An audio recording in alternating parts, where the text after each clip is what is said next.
Fazendo um teste aqui, gente. 3 minutinhos para nossa live. Vamos convidar aqui.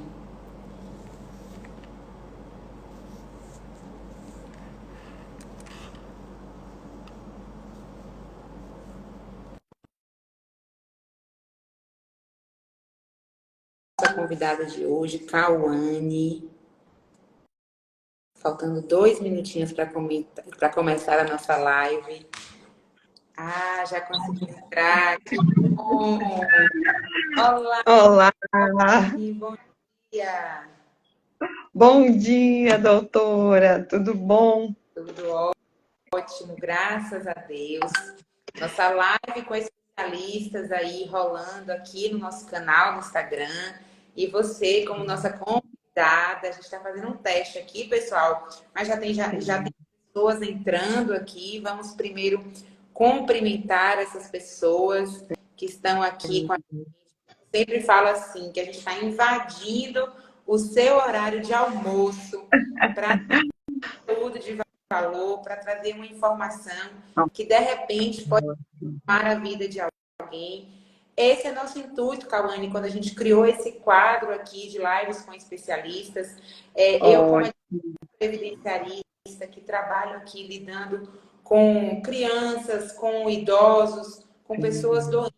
Então, eu quis trazer esse momento aqui de levar informação para o público, uma informação que não é somente a jurídica, não é aquela informação que só vem do direito, é aquela troca onde eu troco com o profissional da área o que é importante para a gente ganhar o benefício, e vocês trazem para aquilo que é valioso dentro do trabalho de vocês, que é importante para o tratamento, para a condução do paciente. E essa troca normalmente é sempre muito proveitosa.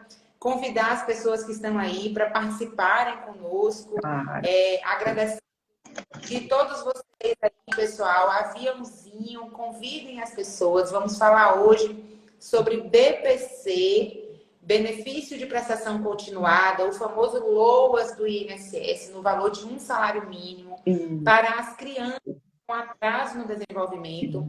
Cauã para a gente os diversos transtornos que as crianças podem ter e que dificultam o desenvolvimento dessas crianças. Elas podem receber o valor de um salário mínimo do INSS se a gente tiver aí esse acompanhamento com advogado. Sim. Sobre isso que a gente vai conversar. Então, vou pedir para receberem a gente aqui no horário de almoço, né? Com o coração, apertem aí os corações, apertem os aviões para as pessoas, né?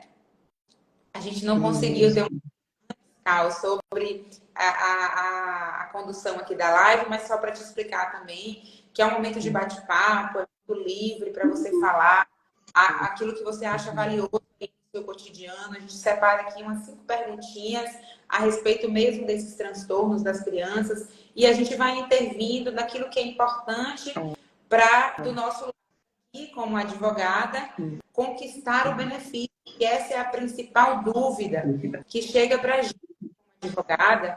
A mamãe e o papai chegam assim: doutora, meu filho tem isso, ele tem direito de receber o BPC? Meu filho, ele tem direito de receber o BPC? E aí a minha resposta sempre é a mesma: depende, mamãe, depende, papai. Vamos ver como é que está essa documentação. Se essa documentação está dando, de fato, as barreiras e as dificuldades enfrentadas por essa criança para gerar o direito do benefício. E aí eu trouxe uma pessoa que eu sei que está arrasando aqui na nossa região, atendendo muitas crianças, porque cada vez mais aumenta o número de diagnósticos, né, de crianças enfrentando essas dificuldades. Então, profissionais como você, Cauane, são decisivos e importantes no cenário de hoje para auxiliar as crianças e também os pais.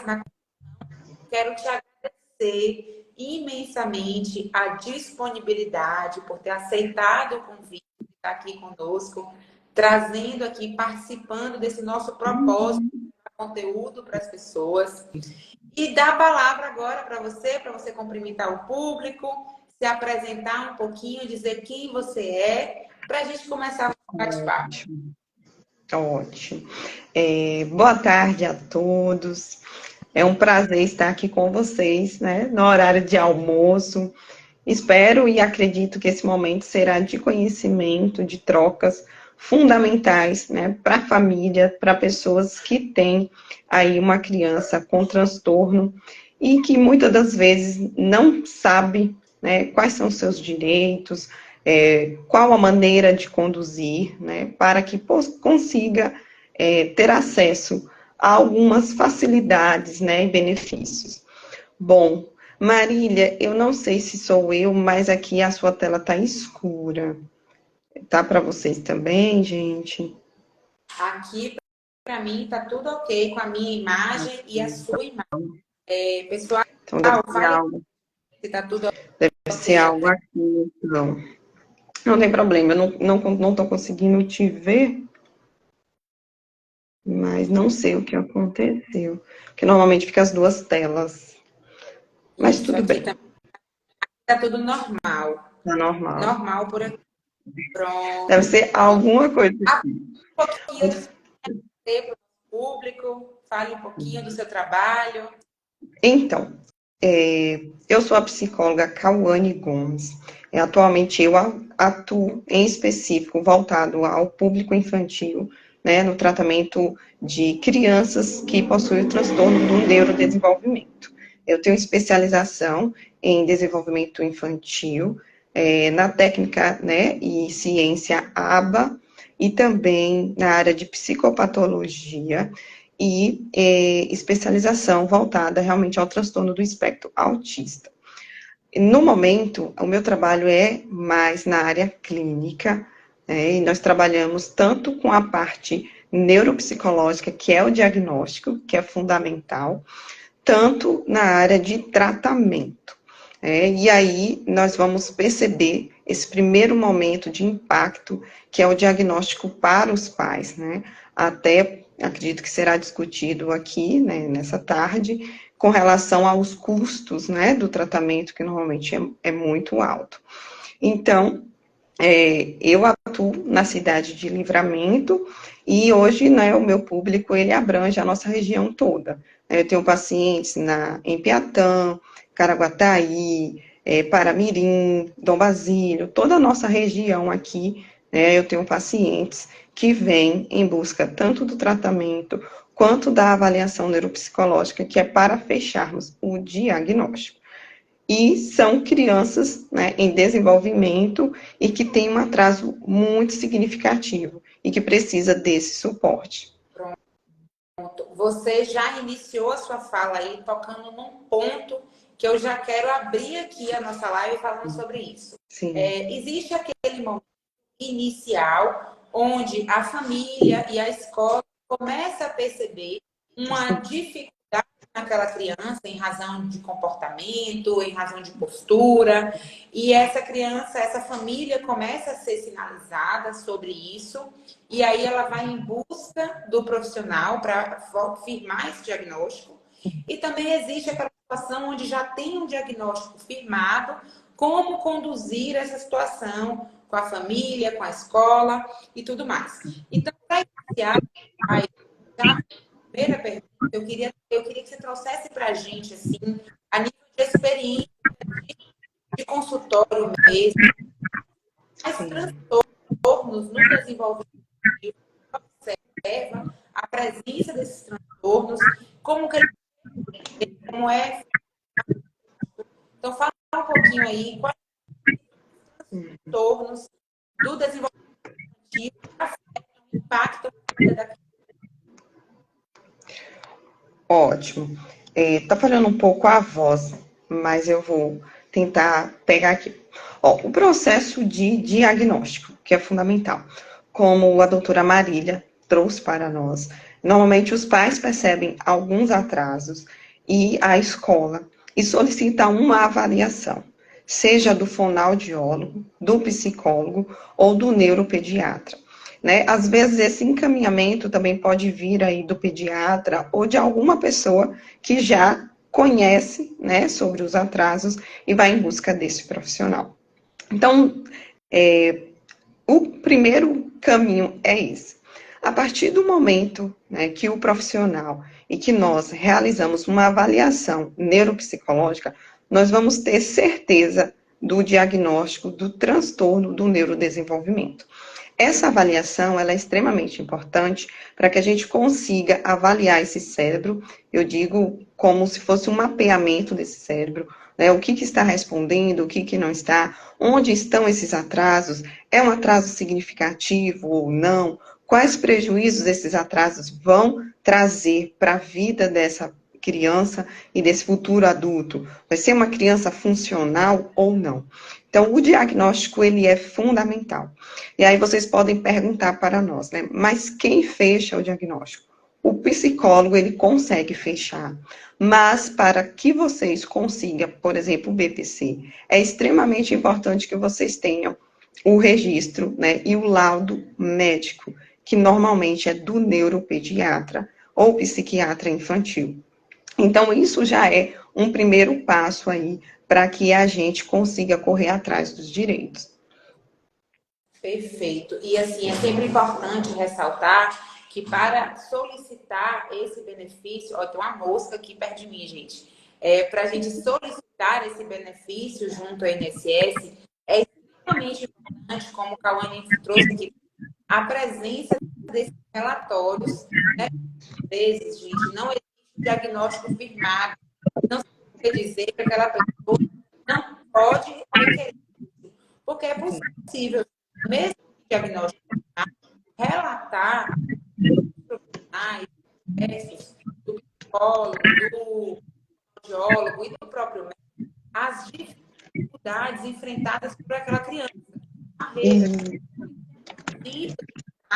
Qual o impacto daquela condição no desenvolvimento dele. E o que a gente precisa para conquistar o BPC é exatamente demonstrar as barreiras e as dificuldades que aquela criança tem, portando o diagnóstico qualquer que seja. Né? Então, é muito importante que os relatórios contenham essas informações, principalmente também a questão da escola, de saber como essa criança está no desenvolvimento escolar, e trazer essa documentação da escola também é muito decisivo, muitas vezes, na condução do benefício. Conta pra gente, se você tiver que listar 5 ou 6 transtornos, quais seriam os principais transtornos que a gente consegue identificar aqui nas crianças, para a gente poder alertar os pais e as mães, e também, de repente, identificar algum aí que não sabe que tem. Sim. Ótimo. Os transtornos que nós temos, né, maiores prejuízos na atualidade, que nós percebemos aí, que infelizmente traz prejuízos na funcionalidade da criança. Hoje nós temos o autismo, né, que é o TEA, nós temos a deficiência intelectual, que infelizmente também prejudica muito, o TDAH, eu vejo que traz muitos prejuízos para a criança, e outros transtornos do neurodesenvolvimento que esteja associado a alguns desses transtornos que foi citado. Por quê? Nós temos, por exemplo, os transtornos de aprendizado, como dislexia, descalculia. Mas os transtornos de aprendizado, a criança ela pode sim, no decorrer do tempo, evoluir e conseguir ter uma vida, né, social muito tranquila. Porém, se for associado, né, uma comorbidade, por exemplo, de um autismo, nós temos uma piora do quadro e os prejuízos, eles são mais intensos. Então, atualmente, né, os pacientes que eu mais recebo e que normalmente têm prejuízos mais significativos, neurológico falando, são crianças que têm a deficiência intelectual, né, o TEA e o TDAH. Infelizmente, a deficiência intelectual é algo que, se a gente não cuidar de novo, tende a prejudicar para uma vida inteira, porque a criança ela não consegue corresponder ao desenvolvimento esperado para a idade. E aí, quando a gente fala do TEA, do autismo, nós vamos ter também 3 modalidades, né, que nós classificamos como leve, moderado e grave. E aí vem a pergunta de muitos pais: meu filho é leve, ele é funcional, ele tem direito? E eu acho importante esclarecer que o direito ele tem, mas por que tem o direito? Porque é uma criança que ela vai precisar de suporte. A maioria das crianças, né, que tem esse perfil de transtorno, eles precisam de um suporte terapêutico por um longo espaço de tempo. Não vai ser só 6 meses de terapia, não vai ser só 1 ano. Nós vamos ter aí um período de anos e anos de terapias. E é onde a gente precisa estar avaliando, né, a realidade também dessa família, para ver se entra dentro desse contexto. E assim como a doutora Marília trouxe aqui, o profissional que acompanha essas crianças, eles precisam demonstrar os prejuízos, porque ali, no momento da perícia, né, que vai para poder averiguar todo o caso clínico, eles não têm a obrigação de saber quais são os prejuízos. Então, não é só o diagnóstico, nós precisamos relatar, né, quais as necessidades dessa criança e a necessidade de suporte. Então, nós temos vários critérios e a gente percebe o quanto o profissional habilitado ele é importante nesse momento. Porque tem algumas pessoas que vai no profissional, tem ali o diagnóstico, mas não explica, não exemplifica qual é a realidade clínica do caso e dessa criança. Esse é um grande ponto que nós, advogados aqui, batemos em relação à documentação que a gente recebe, porque, gente, é imprescindível mostrar, como a Cauane explicou aí, os prejuízos enfrentados pelaquela criança. Então, como ela mencionou aí, o autismo leve deixa de ter direito, na verdade, não, desde que esteja fartamente comprovado a necessidade de suporte. Quais os prejuízos, mesmo sendo diagnosticado na categoria leve, quais os prejuízos que ele tem e qual a necessidade que ele tem e qual a condição financeira dessa família para suportar esse acompanhamento que é indispensável para que essa criança seja o mais funcional possível, para que essa criança esteja em maior condição de igualdade com outras crianças que não portam aqueles diagnósticos, né? Porque a grande questão do BPC, o que o INSS faz, gente, é exatamente comparar aquela criança a uma criança da mesma idade em nível regular de desenvolvimento.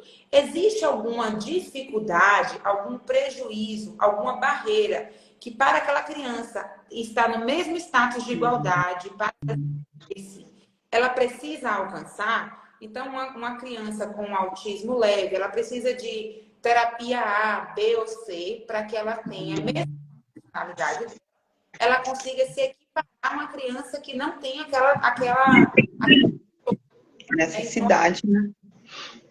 Demonstra que é exatamente isso que a lei pede, para que a gente demonstre qual é a dificuldade. A gente usa muito essa expressão barreira, porque ela vem muito além da questão do diagnóstico, é a análise de toda a condição socioeconômica daquela criança.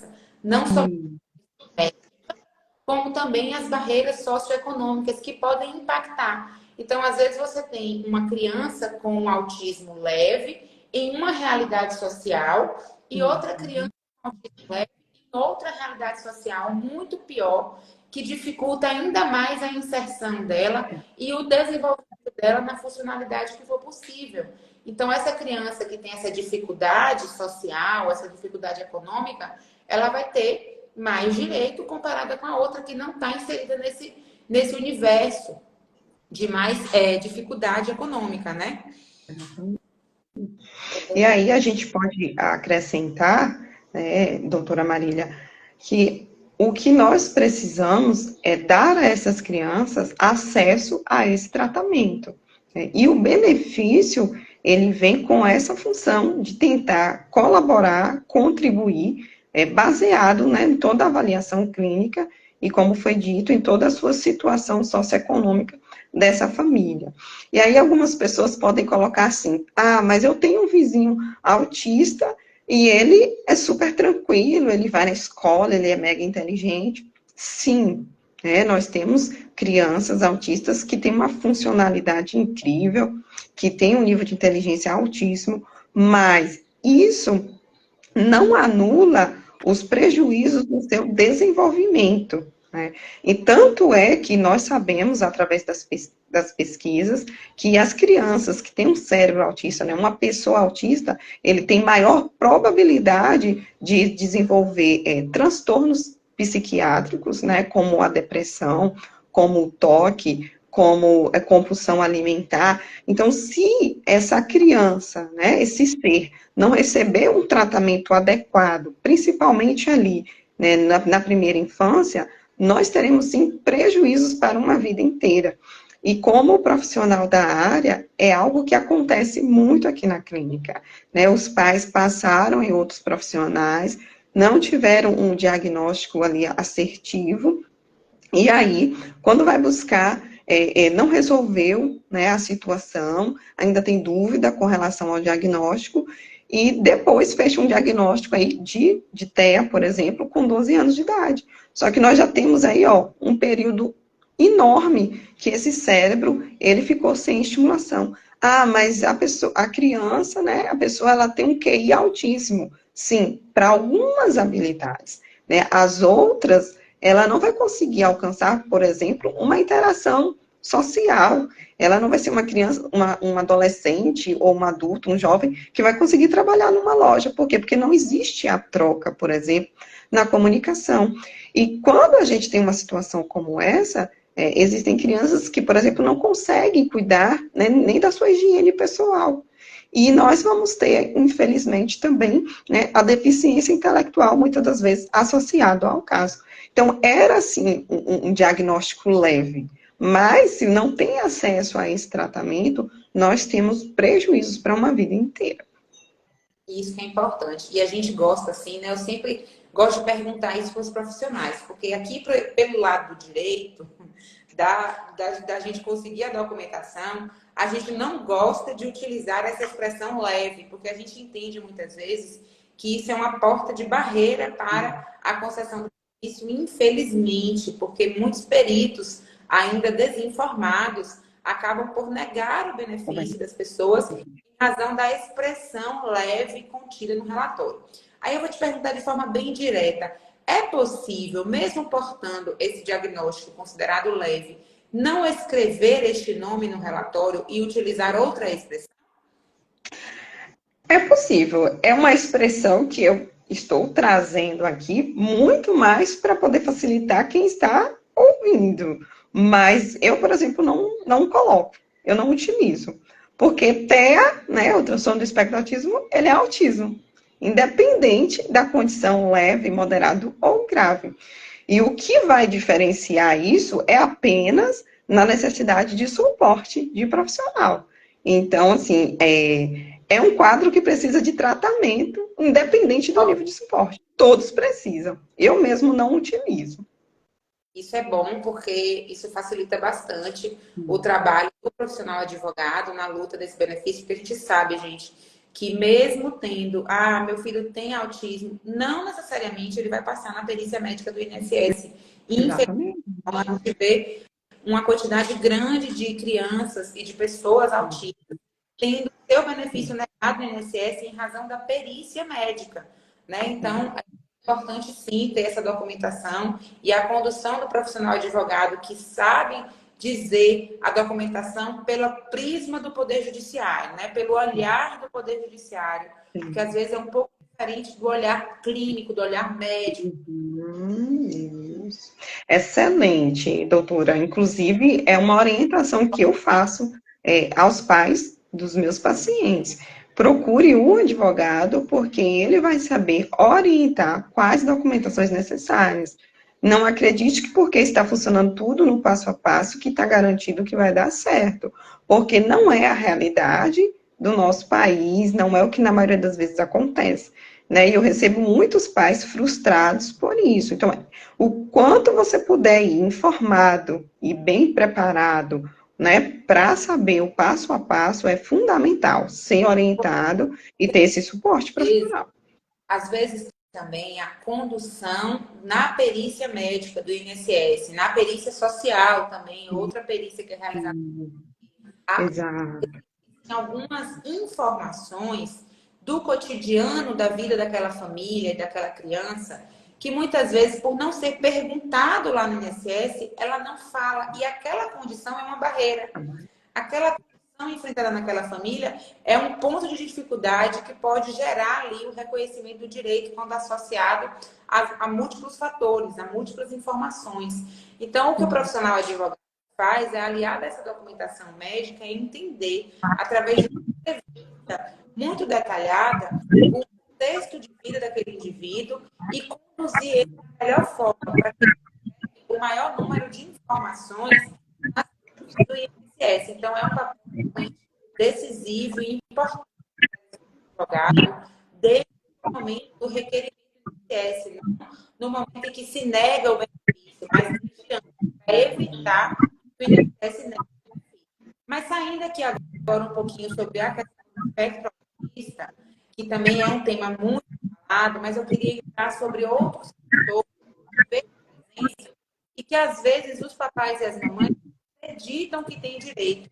E eu queria levar Kawane, que é muito importante, como você falou, o TDAH, que é um transtorno que pode impactar muito a vida da criança, a hiperatividade, a vida da criança, mas muitas pessoas relatam até que trabalham na escola, é muito comum atender em consultório aqui, os pais dizendo assim, eu nunca tentei, às vezes está com a documentação completa, em diagnóstico, porque aquela criança está em tratamento, mas foi informado que tem direito por ser considerado uma questão leve. E aí a gente sempre traz a informação, papai, você está buscando a ajuda de um profissional ou de uma equipe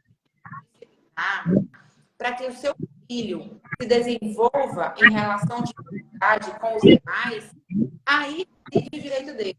O direito dele reside exatamente no fato de que, para que ele se desenvolva novamente, você está buscando ajuda.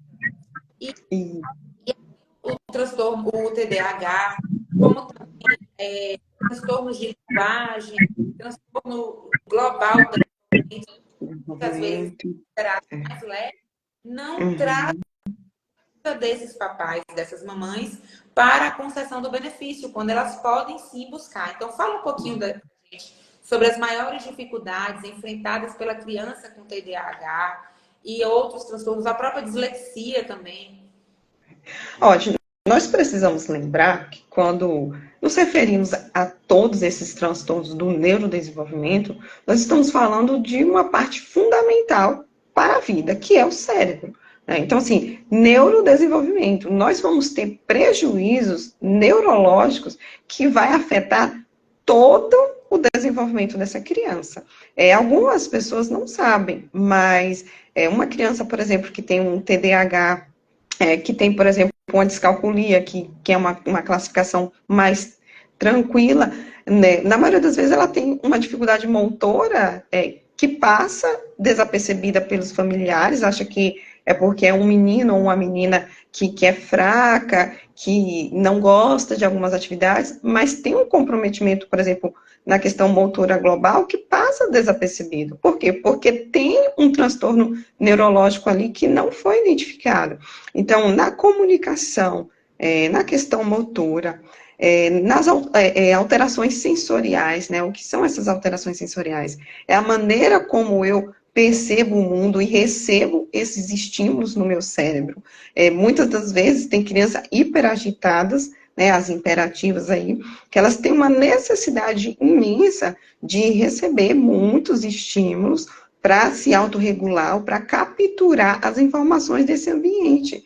E aí o adulto coloca como uma criança agitada, que tem uma má educação, quando, na verdade, tem uma condição neurológica ali não tratada. Nós vamos ter, por exemplo, a questão da inteligência, que vai ser comprometida, o desenvolvimento da fala, nós temos questões também auditivas. Então, toda a vida dessa pessoa, ela é afetada, porque são transtornos neurológicos. A diferença é que quando nós temos uma criança que nasce com microcefalia, é visível a olho nu a condição daquela criança, né? A necessidade, às vezes, de colocar ali uma válvula, de passar por um procedimento cirúrgico, e a questão clínica, ela é palpável. Nós nos referimos à condição de transtornos neurológicos, neuropsicológicos, nós não temos, às vezes, tão claro, a olho nu, essa condição. Tanto que tem pessoas que olham para as crianças e falam, mas fulano é normal, eu não estou vendo problema nenhum. Mas não avalia o comportamento e o nível de prejuízo, por exemplo, na escola, a parte de atenção, de aprendizado, os comportamentos disruptivos, que são a agressividade, são crianças que não conseguem ficar paradas. Então, a condição comportamental dessa criança, para ela se desenvolver de uma forma funcional, saudável, está totalmente comprometida. E aí é onde eu percebo que há tempos atrás nós não tínhamos o conhecimento que nós temos hoje. Porque quando eu vou buscar na minha memória, eu posso me recordar de crianças em creches, em algumas escolas, que tinham dificuldades, mas que não tinham tratamento e não tinha acessibilidade ao conhecimento e ao tratamento, né, e as informações que nós temos hoje. Então, eu até deixaria um alerta para você que está nos ouvindo. Não critique, não aponte, porque a condição desta criança, apesar de não ser visível, ela é uma condição muito grave. Para mim, não tem uma condição tranquila, porque quando não é tratado, tudo se torna grave. E aí nós vamos ter crianças, ou jovens, ou adolescentes, que vão escolher talvez um caminho mais fácil, por exemplo, né, de se tornar talvez um ladrão. Por quê? Porque aquilo ali foi mais fácil aprender do que ter um desenvolvimento na escolar. Então, a gente precisa estar atento a isso. É neurológico. Todo o desenvolvimento global pode, sim, ser comprometido em um todo. E é para uma vida inteira. E assim, é muito importante, né? Você trouxe aí a questão dos comportamentos dessa criança em ambiente escolar, em ambiente social, a questão da agressividade, ou às vezes a questão da apatia. O TDAH, ele tem muita dificuldade de se concentrar, e aí ele tem uma dificuldade de aprender. Às vezes o relato por exemplo, assim, aparecem crianças com 9 anos de idade com dificuldade na leitura, com dificuldade na linguagem. Então, entendam, gente, que é esmiuçar mesmo, é entrar para cada detalhezinho e cada barreira encontrada por aquele indivíduo.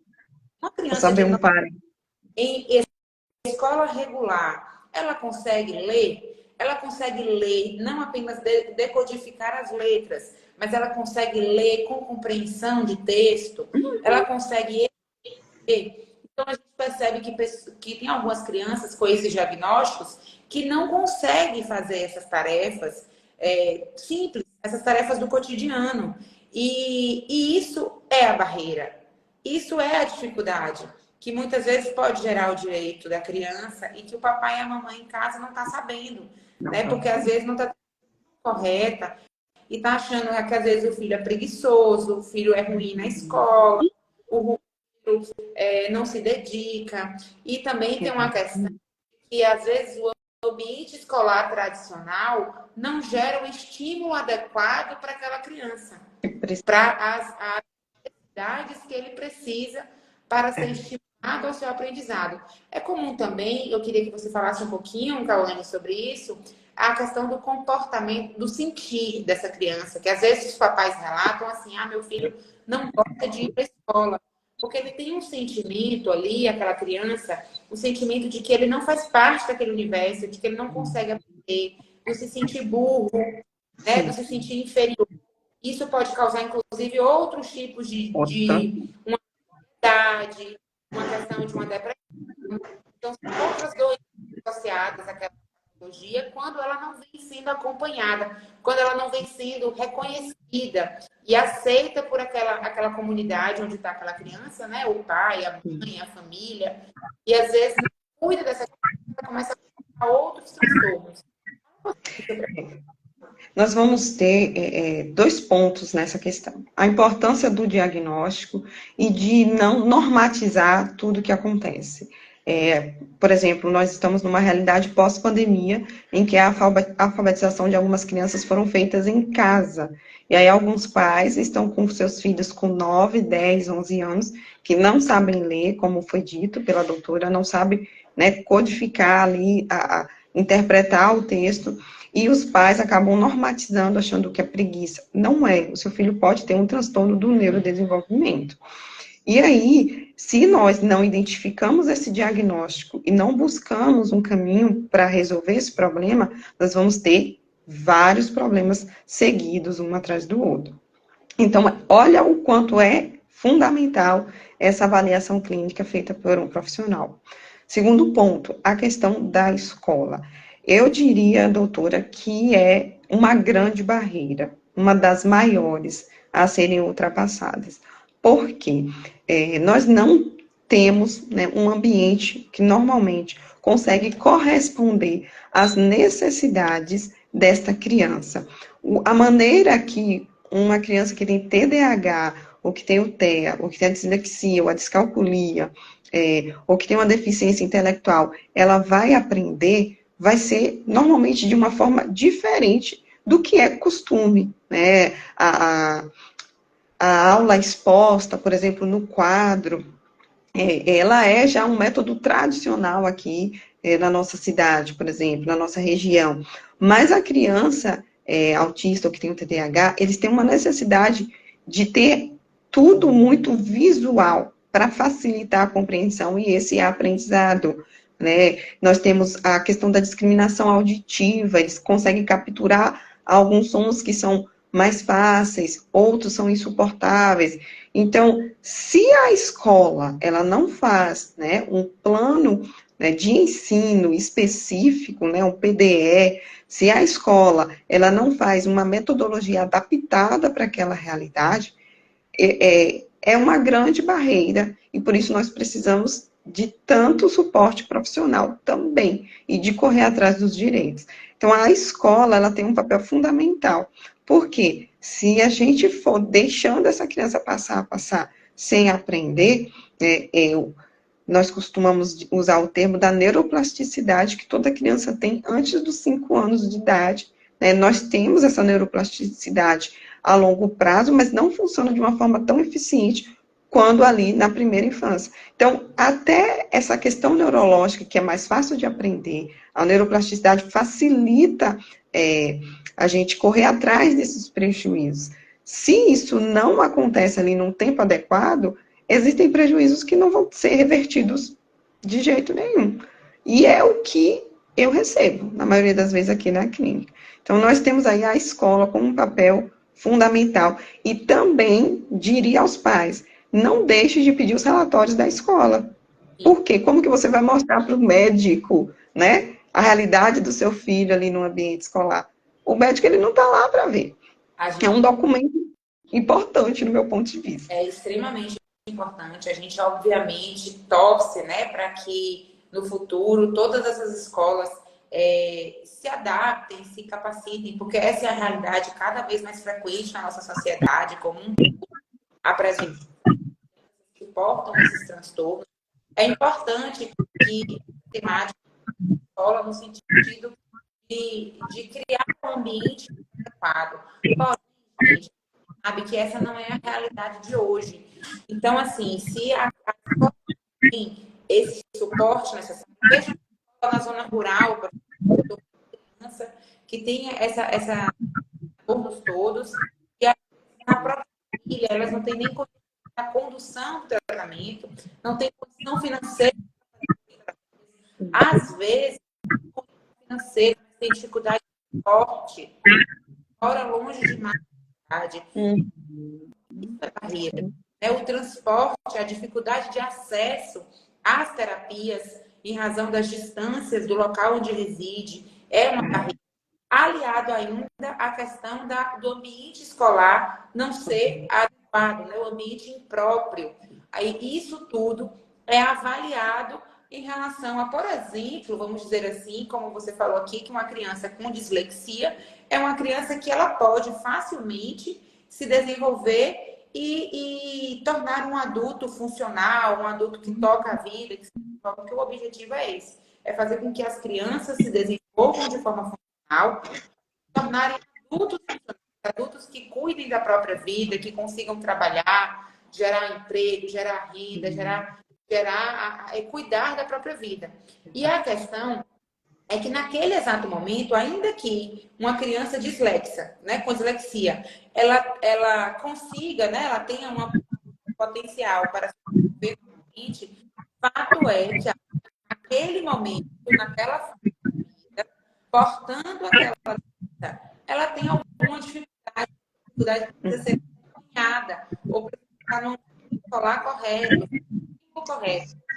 É a ausência disso que gera a barreira, gera o direito, né? Então, é isso que a gente precisa, muitas vezes, construir o caso, construir para fazer o direito reconhecido, né? Então, muitas vezes, a gente atende papais que falam isso do filho e vamos investigar. É porque existe uma necessidade de investigação para a gente entender melhor esse papel do advogado, não, muitas o advogado não tem idade para fazer. E é importantíssimo o retorno dos profissionais para que a gente compreenda melhor as coisas. E às vezes ali indica, ok, já que tem essa. Mostra para a gente qual é o impacto, qual é o prejuízo. E aí a gente tem um diálogo com os profissionais, terem o papel, o documento da forma mais possível, ainda que seja uma doença não considerada grave ou não considerada que gere um prejuízo tão grande assim, mas naquele momento, naquele contexto, em geral, sim, pode ter direito, né? Exatamente. É isso. E é fundamental que esses pais busquem saber, né, a respeito de diagnóstico, qual é a realidade do meu filho, quais prejuízos, quais danos a longo prazo, porque tem hora que eles buscam só o diagnóstico, tem o diagnóstico e para ali. E a gente precisa cuidar de uma forma geral. Não é? Então, assim, nós estamos aqui até com essa intenção, é essa a proposta da doutora Maria Emília, é trazer para vocês esse conhecimento de maneira que vocês possam ter acesso e que possam correr atrás desse direito. Exatamente. Agora eu queria mudar um pouquinho aqui. Primeiro, só dar uma pausa, agradecer as pessoas que estão participando, dando parabéns pela iniciativa. Gosta sempre de trazer aqui, gente, algum conteúdo de valor que, de repente, vai impactar na sua vida, na vida de alguém que você conhece, de algum familiar seu, que possa, de repente, transformar a vida dessa família a partir da concessão do benefício do INSS. É para isso que a gente se propõe a fazer o que a gente faz. E a gente agradece a presença dos convidados, porque a gente percebe uma troca incrível. Obrigada, Cauane, pela participação. Agora sim, e também colocar, né, para quem quiser fazer perguntas, nós estaremos à disposição para responder, então podem perguntar, aqui é sempre um momento de bate-papo, bem interativo. E aí agora eu queria perguntar assim, o que enquanto profissional você encontra de dificuldade para a elaboração desses laudos? Né? Tipo assim, deixa eu ver se eu consigo me expressar melhor. É muito comum, às vezes, a família me perguntar assim, quantos atendimentos o profissional vai precisar para definir diagnóstico, para dar o papel que o profissional o benefício. Né? Então, assim, enquanto profissional, a principal dificuldade é entregar para essas famílias o papel que eles tanto precisam. Eu vou partir da minha experiência. Quando nós estamos numa avaliação e eu só tenho uma hipótese diagnóstica, normalmente eu faço essa avaliação neuropsicológica com aplicação de testes e escalas em 5 consultas. Né? Mas quando eu já tenho uma criança que já veio de um encaminhamento do neuropediatra ou do psiquiatra infantil com diagnóstico fechado, 1, 2 consultas normalmente, eu já consigo analisar e ver os prejuízos, os principais pontos e fatores dessa criança. Eu não tenho tanta dificuldade em colocar no laudo, eu tento ser o mais completa possível, porque eu vejo o quanto é fundamental para a família ter esses registros, mas reconheço que tem muitos profissionais que colocam mesmo só aquelas características que é do diagnóstico e que não especifica os prejuízos na vida diária desta criança. E aí a gente fica como um alerta para os pais. Leia esse laudo, leia esse relatório, né, se não estiver pontuando os prejuízos diários da convivência em casa, as crises, o ambiente escolar, é importante que tenha tudo. Veja com esse profissional, por favor, tem como acrescentar, tem como fazer, incluir, para que ele seja o mais completo possível, que é aquilo, eu parto do pressuposto seguinte, o médico, o perito, né, o advogado, ele não tem tanta obrigação de saber, né, quais as dificuldades, qual o nível de suporte dessa criança. Então, eu, profissional, psicóloga, é como se fosse uma responsabilidade minha, colocar tudo ali, o mais acessível possível, narrando, né, o completo, qual é a necessidade real daquela criança. Eu tento fazer dessa forma. Mas eu não preciso Kawane precisa de 10 consultas para isso, eu não sou um profissional que trabalho nessa metodologia. O máximo mesmo que eu pego aí são 5 consultas, se já tem um diagnóstico fechado, eu faço só uma avaliação de 2 consultas, a gente consegue um relatório bem elaborado.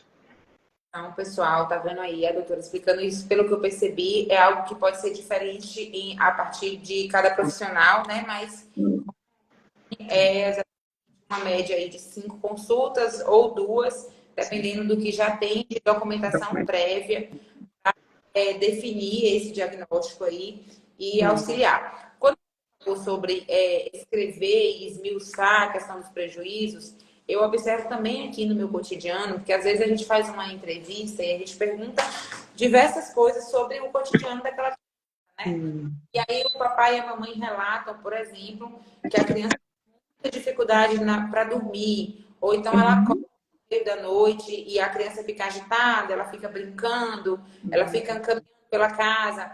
Tudo isso são comportamentos que podem dar dificuldades, né? Porque gera ali uma sensação de atenção, de preocupação.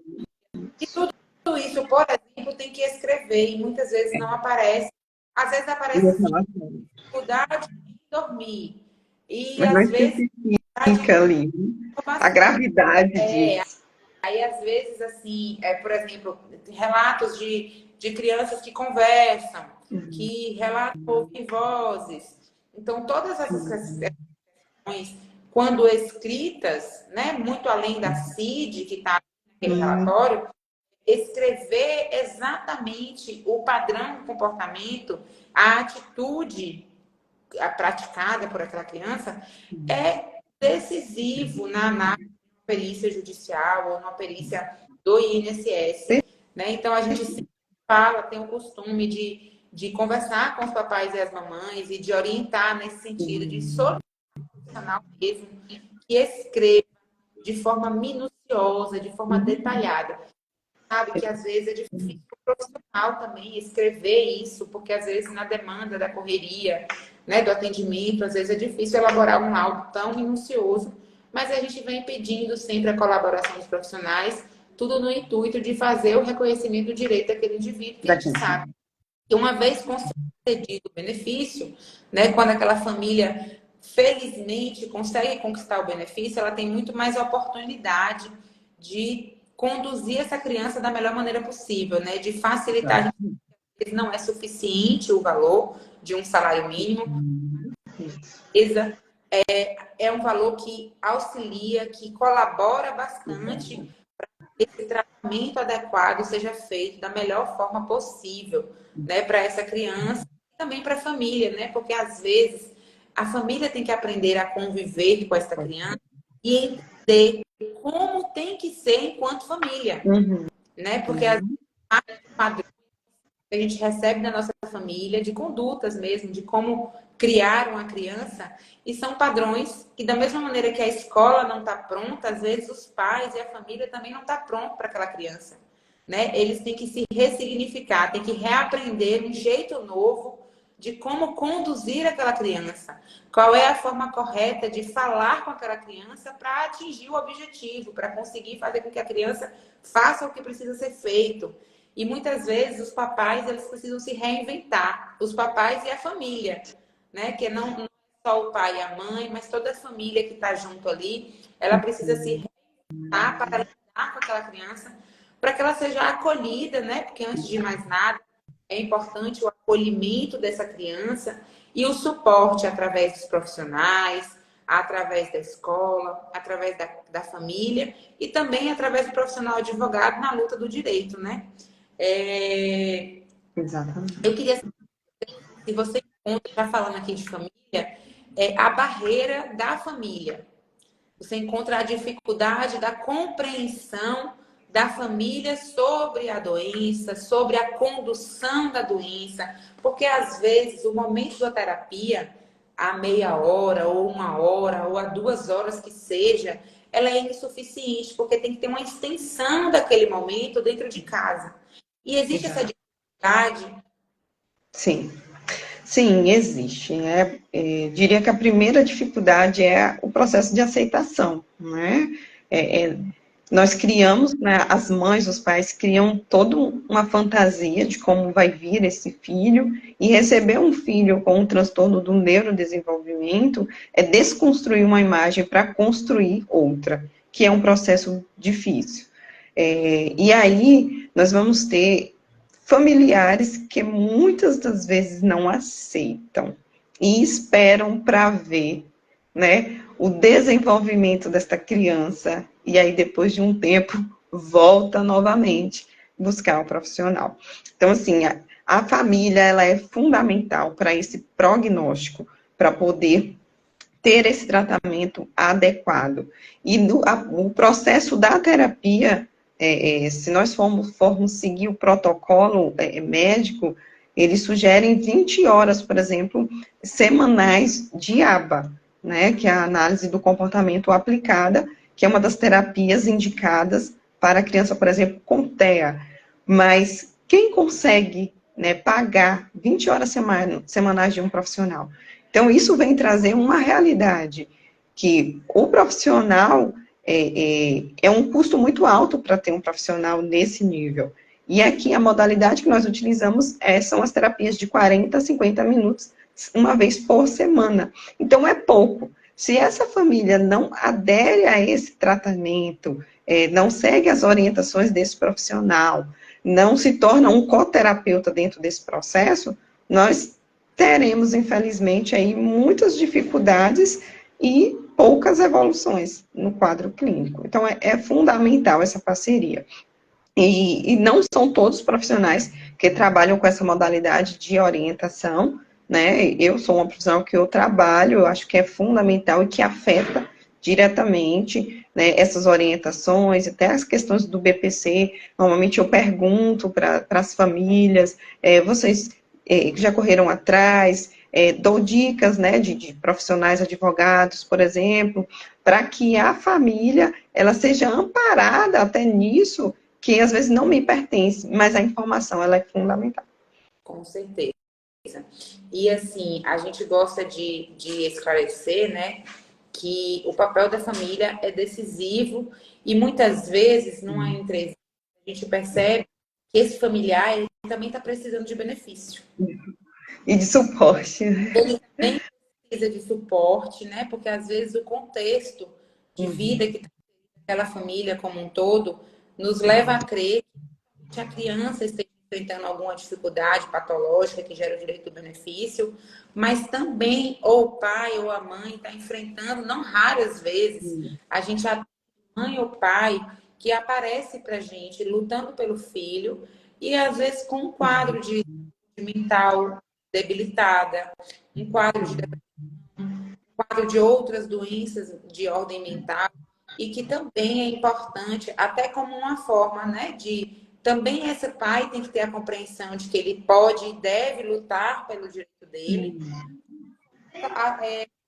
receber o benefício e ter melhores condições de dar o filho, né? Porque antes de mais nada, a gente precisa estar bem para que a gente cuide do outro, né?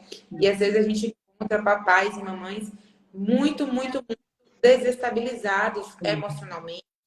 E esses papais precisam, às vezes, buscarem o INSS mesmo, buscar, não raras vezes, aqui a gente fala assim, nós vamos trabalhar para o seu filho e vamos trabalhar também para você, porque você também pode lutar pelo seu direito, você também pode conquistar o seu benefício.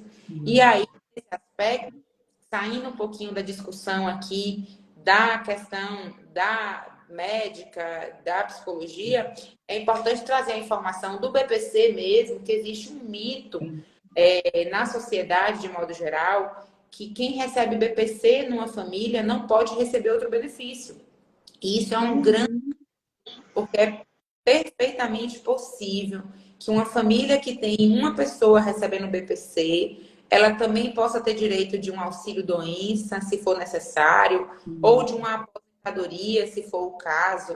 Então, é possível, porque muitas vezes o INSS nega o benefício também em razão da renda, porque ele considera a renda recebida de uma aposentadoria, do pai ou da mãe, do avô, naquela casa, para negar o direito daquela criança. Né? Então, é importante trazer essa informação para as pessoas, que se isso estiver acontecendo com vocês, tem solução, né? Porque não é para considerar a renda de qualquer benefício do INSS no valor de um salário mínimo. Deve ser considerado. Então, se mamãe e papai precisam também de auxílio-doença, eles também vão poder lutar pelo direito deles. Porque é muito comum a mamãe perguntar assim, mas eu estou recebendo, eu vou atrapalhar meu filho? Não, não vai atrapalhar seu filho, porque o seu direito é o seu direito, e o direito do seu filho é o direito do seu filho. E uma coisa não se confunde com a outra. Né? Então, é muito importante trazer essa mensagem para que não exista aí um desestímulo em relação à luta do direito das pessoas, porque muitas vezes tem esse direito importante, né? E aí passa por um processo aí de novo, investigação, de condução médica, porque consegue perceber aqui o estado mental debilitado, e a gente fala assim, você já procurou um médico? Já conseguiu? Procura o médico, vai aqui. E aí a gente começa a conduzir aquela pessoa para que ela também tenha o direito dela garantido. Eu acho muito importante, né? Cauane, aqui passando para quase chegar à nossa reta final de 1 hora de live. Eu queria dizer, Passou rapidinho. Passou rapidinho. Eu sempre costumo dizer que as lives, elas acontecem assim, elas fluem mesmo, porque a gente troca informação e percebe que são assuntos extremamente valiosos para a vida das pessoas e acaba que a hora passa sem nem perceber. Mas aí eu queria que você dissesse assim, as principais dicas que você entrega para a família, de como buscar essa documentação, de como acompanhar o que é possível viabilizar, como é que tem sido a questão da rede pública em nossa região em relação a esse tratamento, para a gente encerrar essa live aqui trazendo o máximo de informação. Conta um pouco para a gente esse suporte da rede pública. Vamos lá. Até anotei aqui para não deixar passar.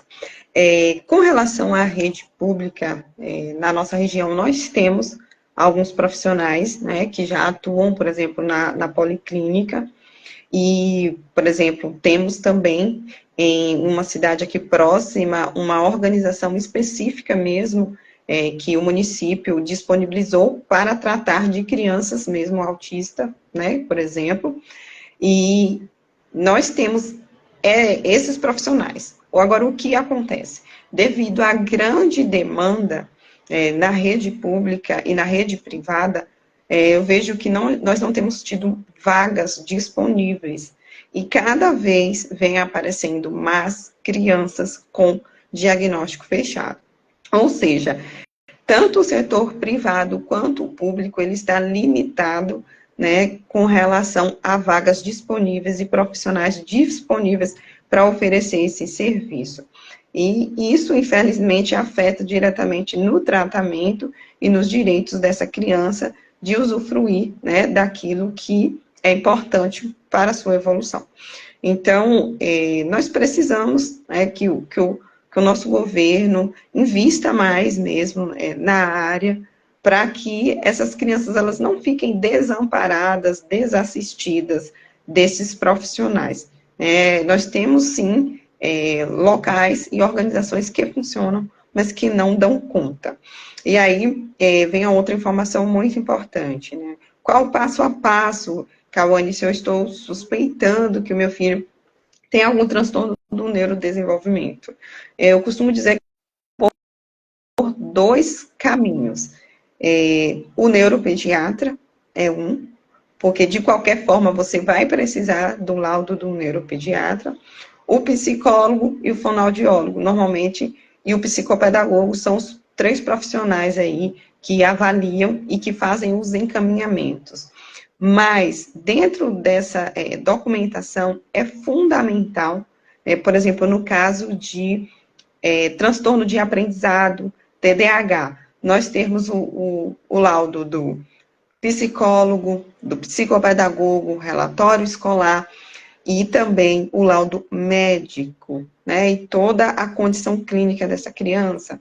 No caso do autismo, da fono, se tiver o terapeuta ocupacional é bom, se tiver o fisioterapeuta, o educador físico, o psicólogo, o relatório do neuropediatra. Então, quanto mais, né, nós temos laudos e relatórios dos profissionais, mais nós estaremos enxergando os prejuízos dessa criança e a necessidade de suporte, a necessidade desse benefício. Então, é fundamental que a família, ela busque, tanto que se eu não estiver equivocada, as escolas aqui na nossa cidade, eles colocaram como se fosse uma regra o seguinte procedimento: todas as crianças que têm transtornos do neurodesenvolvimento devem apresentar um laudo atualizado à escola todo ano. E eu achei essa conduta muito correta, porque às vezes o pai fecha um diagnóstico e não faz nenhum acompanhamento. A criança fica desassistida e coloca essa criança na escola, né, e fica ali solta. Então, assim, não é a metodologia, a maneira mais correta de lidar com a situação. E nós precisamos, né, dar esse suporte. Então, é fundamental que a família ela faça esse caminho. E sem o laudo do neuro ou do psiquiatra infantil, normalmente você não consegue recorrer a esse benefício. Você, para encerrar aqui, que é por causa do tempo, você acredita que é mais importante aí, para chegar até o neuro, já que é muito difícil, inclusive, as vagas, que essa criança tenha passado antes pela psicóloga, pela psicopedagoga, para já encaminhar para o médico alguma coisa para facilitar? Sim, porque é fundamental. Eu costumo dizer que o fono e o psicopedagogo, ele não vai avaliar esse cérebro todo, porque o fono é responsável pela fala, né? E o psicopedagogo pela parte pedagógica, o aprendizado escolar. Então, se a gente quiser encurtar esse caminho, o psicólogo, ele é fundamental, quando ele é especializado na área, né, desenvolvimento infantil, ou na questão de transtornos, e o neuropediatra. Por quê? Às vezes você vai direto para o neuropediatra e o neuropediatra faz o caminho de volta e manda você voltar, porque sem os relatórios dos outros profissionais de uma equipe multiprofissional não é possível fechar diagnóstico. Normalmente precisa ter os relatórios dos outros profissionais. É isso, gente. Primeiro aqui, agradecer, antes de mais nada, a presença de todo mundo que participou, que esteve aqui nos ouvindo, a entrega do seu tempo e da sua atenção, que é algo tão importante hoje, né? Então, a gente agradece aqui. Dizer também que a live vai ficar salva no meu Instagram, para que vocês possam compartilhar. E agradecer a nossa convidada queridíssima, Cauane Gomes, pela sua entrega também, pela sua disponibilidade para entregar tudo que você sabe e também, o mais importante, o seu tempo, né? Porque hoje o tempo é o recurso mais Então, gratidão por sua entrega, gratidão por aceitar o nosso convite e por estar aqui conosco para levar essa informação, por ter pegou na nossa mão para cumprir essa missão aqui de levar conteúdo de valor para transformar vidas. Gratidão. E a palavra a você para encerrar a nossa live. Muito obrigada mesmo. Gente, quero agradecer a todos, né, que participaram e dizer a vocês que é importante, né, esse perfil de trabalho, de divulgar conhecimento. Então, se você conhece alguém, compartilhe, né, o vídeo da doutora, busque profissionais, né, que estejam capacitadas, né, como a doutora Emília, porque informação também é ganhar tempo. E quando se refere a desenvolvimento infantil, nós precisamos correr contra o tempo. Espero realmente ter colaborado e contribuído, né, para o conhecimento de vocês, e quero que saibam que estou à disposição, viu, doutora, tanto sua, né, quanto dos seus clientes, e quem quiser, temos aí as nossas páginas, vocês podem entrar em contato com a gente, viu? Muitíssimo obrigada pelo convite, foi um prazer, né? Espero que venhamos ter outros. Depois nós podemos falar dos transtornos psicológicos, bipolar, depressão, que também entra, né? Ótimo encerrar isso aqui, marcando um próximo encontro para falar sobre essas questões na infância, que é muito importante também. Já gostei da discussão e já aceitei. Vamos conversando lá para falar. Muito obrigada, foi muito preciosa a sua participação. E fala seu Instagram para as pessoas seguirem. Eu não ouvi. O Instagram? É isso, seu contato no Instagram. O Instagram é pc.kawane, com K-A-W. Tá? Mas aí, quando eles clicarem no seu, provavelmente já aparece. Com certeza. Tá bom? Gente, Gente, muitíssimo obrigada. de hoje, que vai ficar salvo aqui no meu canal, para que você compartilhe com muita gente, para transformar a vida das pessoas. Obrigada pela presença e pela participação. E até a próxima live com especialistas, com novos temas importantes. Até mais. Tchau.